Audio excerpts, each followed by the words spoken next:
दोस्तों, शहरों की सरकार में हम आपको तमाम वार्डों में लेकर चल रहे हैं। इस समय आ चुके सांगानेर कॉन्स्टिट्यूंसी के वार्ड नंबर 91 और कांग्रेस प्रत्याशी का ये कार्यालय है। चलिए ले चलते हैं और देखते हैं किस तरीके से अभी जनसंपर्क का इनका दौर चल रहा है। शाम को कार्यकर्ताओं से किस तरीके से रूबरू होते हैं, तमाम चेहरों से हम आपको मिलाएंगे। हमारी यही कोशिश है निष्पक्षता से कि तमाम चेहरों से आपको मिलाएं और लगातार इसी कोशिश में उम्मीद है कि आप हमें लगातार पसंद कर रहे हैं। पूरे जयपुर ग्रेटर के तमाम वार्डों में हम जाने की कोशिश कर रहे हैं और हम आप देख रहे हैं हमारे कैमरामैन साथी आपको दिखा रहे हैं कि जो यहाँ के स्थानीय कांग्रेस प्रत्याशी वार्ड नंबर 91 से आशीष परेवा, वो अपने समर्थकों के साथ में चर्चा कर रहे हैं।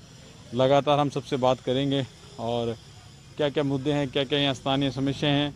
सबसे पहले सीधे स्थानीय जो कांग्रेस के प्रत्याशी आशीष परेवा। आशीष जी नमस्ते। नमस्ते।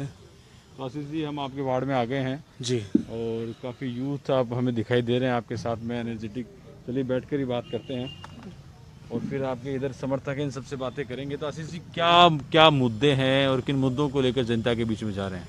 देखिए, मैं आपको बताना चाहूँगा, मैंने पिछले वर्ष भी 5 वर्ष पहले भी मैंने इस वार्ड से टिकट मांगा था, रिजर्व सीट थी जी। लेकिन शायद पार्टी ने फैसला किसी और को कैंडिडेट बनाकर भेजा। हमने पूरी ईमानदारी से पार्टी का साथ दिया और पार्षद बनाया। जी। मेरी मेहनत जो पिछले 7 वर्षों से मेहनत है, जी। मैंने ग्राउंड पर रहकर इतना काम किया है अपने लोगों का, उनके लगातार उनके बीच में रहूं।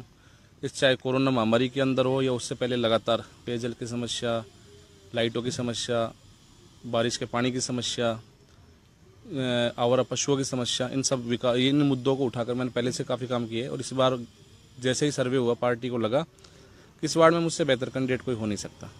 पार्टी का लगातार जो पिछले सालों की आपकी मेहनत है उसी का परिणाम, मेरे पिछले वर्षों की मेहनत का परिणाम है कि आज पार्टी ने मुझे आगे से बुलाकर सिंबल दिया, अपना उम्मीदवार बनाया। तो जिस तरीके से आप लगातार काम कर रहे हैं, जब सेवक के रूप में मौका पार्टी ने दिया उन कामों के बलबूते पे, तो क्या क्या मतलब आपके मुद्दे हैं, प्राथमिकताएं क्या? अगर जनता आपको आशीर्वाद देवे तो क्या प्राथमिकता रहेगी? देखिए, मैं बताऊं आपको, हमारे यहाँ पर सबसे बड़ी जो समस्या है वो पानी के निकास की समस्या है। चाहे वो बारिश का पानी हो, चाहे घरेलू पानी हो, किचन का बाथरूम का पानी हो, सबसे बड़ी समस्या पानी के निकास की है। काफ़ी पहले यहाँ पर समस्या थी पीने के पानी की, लेकिन बिसलपुर की लाइनें लगभग हर जगह हर गली में पहुँच चुकी है। लेकिन अभी जो बड़ी समस्या है पानी के निकास की है। उसके बाद जो समस्या आती है वो आती है सड़कों की। यहाँ आज भी नगर निगम में होते हुए आप अगर इस वार्ड के अंदर जाकर स्थिति देखोगे, ये तो अपना बिल्कुल पास में कार्यालय है, अंदर जाकर स्थिति देखोगे आपको तो लगेगा कि आज भी ग्रामीण क्षेत्र में बिल्कुल आउटर पड़े हैं। इतना यहाँ अभाव है। लोग रह रहे हैं 25-25 सालों से यहाँ रह रहे हैं, उनके घर तक अभी तक है ना जो रोड लाइटें नहीं लग पा रही। तो मेरे विशेषकर ये मुद्दे रहेंगे। मैं जनता के बीच में जाऊँगा, इन मुद्दों को लेकर जाऊँगा। और जनता ने मुझे आशीर्वाद भी दिया है, पहले भी आशीर्वाद दिया था, अब भी आशीर्वाद दे रही है। लगातार उनका है ना जो कहीं ना कहीं उन्हें ये लगता है कि मैं उनके वादों पर, उनकी जो भावनाएं हैं, उनके जो विकास के मुद्दे हैं, उन पर मैं खरा उतर सकता हूँ। परिसीमन जिस तरीके से हुआ है और उसके बाद में आप जैसे यूथ को आगे आने का मौका मिला है, मानते हैं कि परिसीमन से वार्डों का अधिक विकास होगा? देखिए, इसमें ना जो कोई दो बात नहीं है। अवश्य परिसीमन से वार्डों का विकास होगा। पहले क्या होता था, वार्ड काफ़ी बड़े होते थे और बजट होता था कम।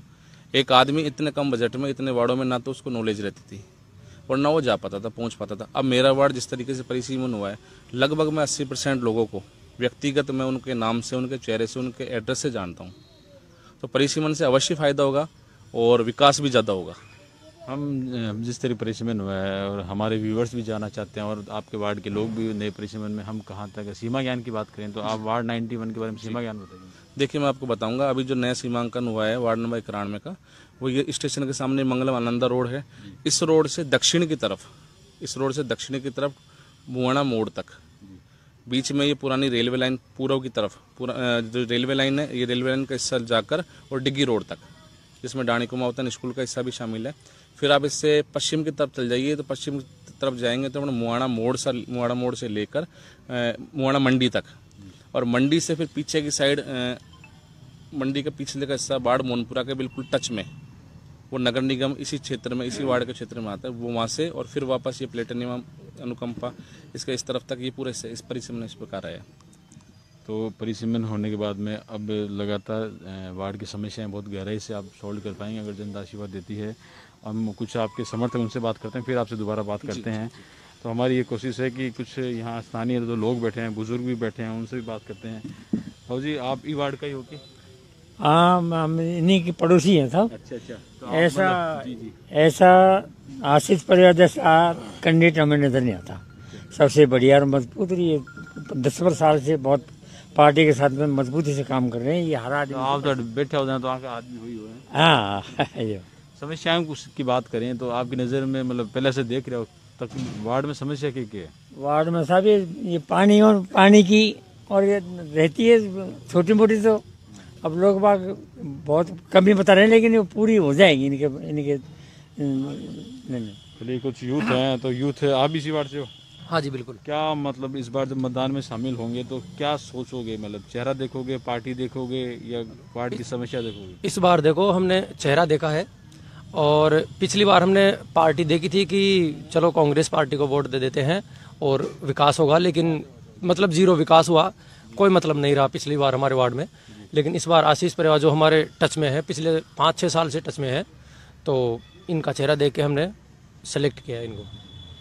लगातार हम सबसे बात करने की कोशिश करते हैं। स्थानीय वार्ड के बासिंदे के कुछ चेहरे और भी हैं। आप भी इसी वार्ड के हो? हाँ, इसी बात। क्या मतलब समस्याओं की बात करें आपकी नज़र में? रोड की समस्या है, पानी की भी समस्या है, तो ये सारी समस्याओं को ही सॉल्व कर पाएंगे। चलिए, तो मैं आशीष जी एक बात बताइए कि जिस तरीके से जी सत्ता कांग्रेस की है जी, तो कांग्रेस की सत्ता का होने का भी मतलब क्या आप मानते हो कि ये आपके लिए लाभ? बिल्कुल मैं आपको बताना चाहूँगा, सांगानेर विधानसभा में जो काम पिछले 20 वर्षों में नहीं हुए, वो हमारे नेता, यहाँ के विधायक प्रत्याशी पुष्पेंद्र भारद्वाज ने पिछले 2 सालों में किए। चाहे आप यहाँ पर इंग्लिश मीडियम स्कूल लीजिए, सबसे बड़ा राजस्थान का सबसे बड़ा पार्क लीजिए, जनता क्लिनिक लीजिए, सैटेलाइट हॉस्पिटल लीजिए, बॉयज़ कॉलेज लीजिए, इंग्लिश मीडियम 2 स्कूल दे दिए। तो ये चीज़ें ऐसी है जो जनता के बीच में है। जनता को लगा कि वास्तव में चुनाव हार कर भी लगातार 2 वर्षों से हमारे बीच में है, और इन सब के पीछे कहीं ना कहीं ये है कि कांग्रेस के प्रदेश में सरकार है। हमें भी आशा है कि 2 साल निकल चुके, 3 साल बाकी है। हमें आशा है कहीं ना कहीं अगर हम पार्षद बन के जाएंगे तो कांग्रेस की सरकार, हमारे मुख्यमंत्री अशोक गहलोत जी जरूर हमारी मदद करेंगे, और हमारे जो वार्ड के अनुसार वो हमें बजट अलग से बजट देंगे। चुनाव कैंपेनिंग की बात करें तो चुनाव कैंपेनिंग किस तरीके से चल रहा है? कोविड का दौर है, आप मतदान के लिए अपील करते हैं, लेकिन उनकी सुरक्षा का भी ख्याल रखना जरूरी है, खासकर खुद की भी और मतदाता की भी। देखिए मैं बताऊंगा, हम पूरी कोरोना गाइडलाइन का पालन कर रहे हैं। हम कोई रैली काफिले नहीं कर रहे, हम डोर टू डोर लोगों के बीच में जा रहे हैं। 5-5, 7-7 लोगों की, महिलाओं की टोली बनाकर जा रहे हैं, और हम ये चाहते हैं कोरोना महामारी में हमारी वजह से किसी और को और किसी और की वजह से हमें परेशानी ना हो। आप यहाँ पर भी देखिए, दूर दूर कुर्सियाँ लगा रखी, हमने सेलेक्टेड लोगों को इनवाइट करते हैं, जो जरूरी कार्य करता है वही आते हैं, भीड़ भाड़ का हमने बिल्कुल नहीं रखा, क्योंकि हमारा मकसद ये है कि ये कोरोना महामारी बड़ी महामारी है, पता नहीं कब विकराल रूप ले ले। हम ये चाहते हैं कि सीधे लोगों तक पहुँचे। आप ये देखिए, मैंने होर्डिंग पोस्टर वो भी बहुत कम लगाए हैं, मामूली से लगाए। ये कार्यालय है इसलिए ज़रूरी था लगाना, बाकी मैंने कम लगाए, क्योंकि सरकार की तरफ से भी 144 की धारा लगी हुई है, कुछ सरकारी पाबंदियां भी है, तो हम पूरी कोशिश करेंगे कोरोना गाइडलाइन का पालन करें। तो हमारे साथ ये आशीष जी परेवा 91 कांग्रेस प्रत्याशी, और हमारी कोशिश है कि इनके विचारों को, जिस तरह के मुद्दे हैं और वर्तमान कोविड को लेकर जो गाइडलाइंस है उनको भी फॉलो करें, और यही हमारी कोशिश है तमाम चेहरों से आपको रूबरू कराएं निष्पक्षता से।